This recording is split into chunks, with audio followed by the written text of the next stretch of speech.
Hello guys, in this video I am going to show you how to select your pencil that you would like to work with or create your sketch with on the Sketchbook application.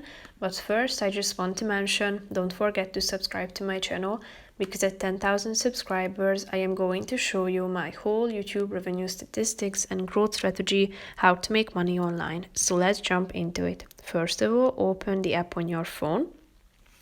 Now you should tap on the third option at the top of the screen, which is this library section. As you can see, you can choose your tool. There are many options in the basic section, and there are many other categories such as legacy, texture essentials, synthetic paint, traditional, fine art. Here you can select these features such as halftone, texture, shape, splatter, glow, smudge, designer, artist, pastel, and colorless.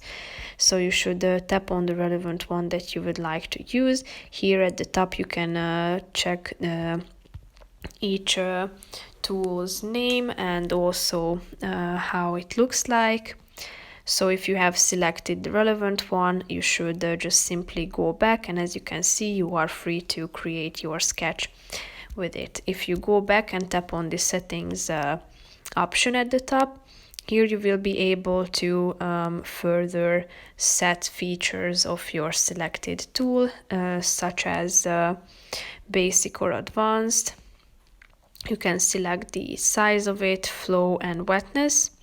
And also in the advanced section, it's pressure. Here you have many sub features such as size with heavy pressure, size with light pressure, flow with heavy pressure, flow with light pressure.